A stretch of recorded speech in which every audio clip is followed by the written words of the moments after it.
എന്നടാ ലോകി പണ്ടപ്പോരെ written and directed by Lokesh Kanagaraj നമ്മൾ ഓൾറെഡി സ്ക്രീനിൽ കണ്ടിട്ടുണ്ട്. ഇന്നിതാ ലോകേഷ് കനകരാജ് നായകനായിട്ട് വന്ന പടം. ഈ പടം അനൗൺസ് ചെയ്ത സമയം തൊട്ട് ഈ ലോകേഷ് കനകരാജിൻ്റെ ഈ മീമും ഇതെല്ലാം ഇങ്ങനെ മറ്റേ ഇൻസ്റ്റയിൽ കണ്ട് മൂപ്പറെ കാണുമ്പോൾ തന്നെ ചിരി വരുന്നൊരു അവസ്ഥയിലാണ് ഇന്ന് ഈ പടം പോയിട്ട് കണ്ടിട്ടുണ്ടായത്. ഇപ്പം എനിക്ക് എന്നോട് തന്നെ ചെറിയൊരു കുറ്റബോധമുണ്ട്.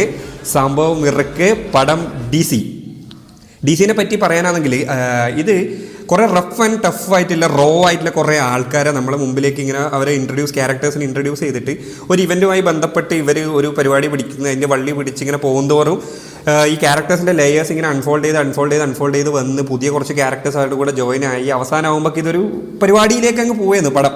അതായത് തിയേറ്ററിൽ നിന്ന് ആൾക്കാർ കൈയടിച്ചു.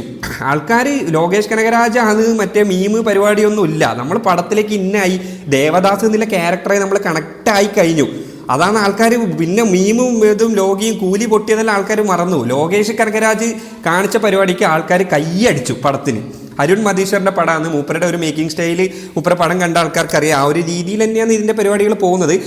പക്ഷേ ഈ പടത്തിന് ജീവൻ കൊടുത്ത ആൾ എന്ന് പറയുന്നത് ഗോട്ട് അനിരുദ്ധ്. ഹാറ്റ്സ് ഓഫ് അമ്മാതിരി പരിപാടി അനിരുദ്ധ് കൊടുത്ത പരിപാടി എന്ന് പറഞ്ഞാൽ അനിരുദ്ധ് ഈ പടത്തിന് കൊടുത്ത ലൈഫ് എന്ന് പറഞ്ഞാൽ അത്രയ്ക്ക് കിടിലൻ.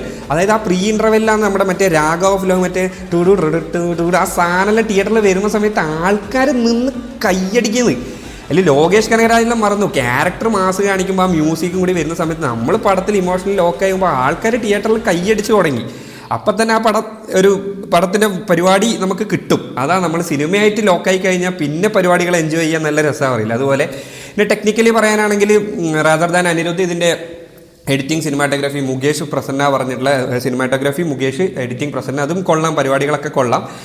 പിന്നെ കൂടെ അഭിനയിച്ചിട്ടുള്ള വാമിക ഗബി അതുപോലെ വന്ന് ക്യാരക്ടേഴ്സ് ഒക്കെ എല്ലാം അടിപൊളി. പിന്നെ ഇവർ ഇതിൻ്റെ അകത്ത് വെറും ഒരു റൗഡി പടം എന്നുള്ളതിലുപരി ഒരു എന്താ പറയുക ഒരു ഫ്രണ്ട്ഷിപ്പിൻ്റെ ട്രാക്ക്, ഒരു ലവ് ട്രാക്ക്, അച്ഛനും മകനും തമ്മിലുള്ള ഒരു സ്നേഹം, ഇതൊക്കെ കുറേ കോർ എലമെൻസുകൾ വന്നിട്ടുള്ള ഒരു മൊത്തത്തിലുള്ളൊരു പരിപാടി. എല്ലാം കൊണ്ടും അടിപൊളി. അപ്പോൾ നിങ്ങൾ പടം കണ്ടിട്ടുണ്ടെങ്കിൽ നിങ്ങളുടെ അഭിപ്രായങ്ങൾ കമൻറ്റ് ചെയ്യുക. കണ്ടിട്ടില്ലെങ്കിൽ മസ്റ്റായിട്ട് തിയേറ്ററിൽ തന്നെ പോയിട്ട് ഒന്ന് കാണാൻ വേണ്ടി ട്രൈ ചെയ്യുക. എന്തായാലും DC ഓവർ എക്സ്പെക്ട് ചെയ്ത് പോകണ്ട. DC പരിപാടി കൊള്ളാം, തിയേറ്ററിൽ വർത്ത് വാച്ചാണ് DC. Okay friends, thank U.